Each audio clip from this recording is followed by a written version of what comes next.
Doug from Lynchburg, Delegate Garrett.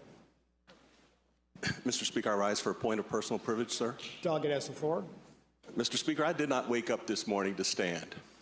And I think in the 10 years here, I think I've given 3 points of personal privilege. And you gave us a very, very interesting story, a Monique story. So, Mr. Speaker, I need to share with you 2 stories, sir. As you all know, I'm a trauma surgeon. And in 1980, almost 40 years ago, I started my education and training as a surgeon. Mr. Speaker, and I affirm to the members of this body, I have literally seen everything that can be done by a human to another human. I've seen men and women shot, stabbed, brutally murdered, raped, mutilated, acid thrown into their face. I've seen people strangled to death, and I've taken care of a lot of those folks, Mr. Speaker.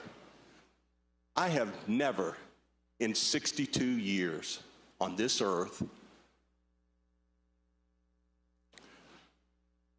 the bill that was before us. Mr. Speaker, let me tell you the story of Billy.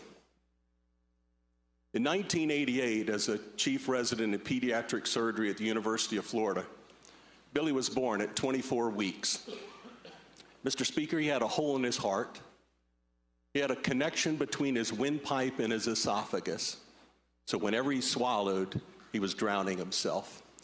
And he had 37 segments of his small intestine that were completely blocked. Mr. Speaker, I operated on that little boy for 18 hours. With the help of an amazing team, and these 2 hands the good Lord gave me, sir, we fixed the hole in that little boy's heart. We closed the connection so that he could breathe normally. And I removed 30 segments of that little boy's intestine so that his intestinal function could normalize. That was 31 years ago, Mr. Speaker. I have to tell you of another story. A lady in my district, a constituent of mine, 16 years ago, at 35 years old, she became pregnant.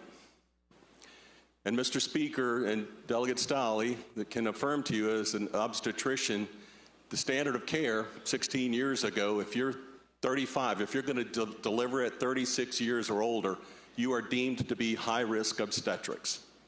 We didn't have a high-risk OB doctor in Lynchburg, Mr. Speaker, so she had to travel to Charlottesville to the University of Virginia to see a high-risk obstetrician.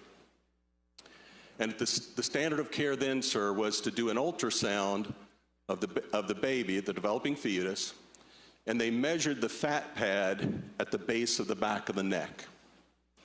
And they're looking for one number, 3 millimeters. 3 millimeters. And if that fat pad is thicker than 3 millimeters, Mr. Speaker, she was told that there's a higher than 80% chance that that baby would be born with neurologic deficits. 3 millimeters, Mr. Speaker.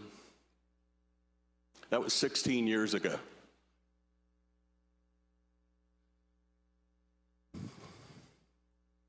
My 16-year-old son is a good boy, Mr. Speaker.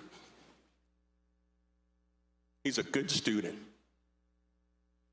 Many of you all met him 3 years ago when he was a Senate page. He's a wonderful athlete. He makes his father and his mother proud. And for 3 millimeters, someone would have taken the life of my son. Mr. Speaker, I'm not going to let anyone take the life of my son. And I'm not going to vote to allow other people to take the lives of other people's sons. I thank the Speaker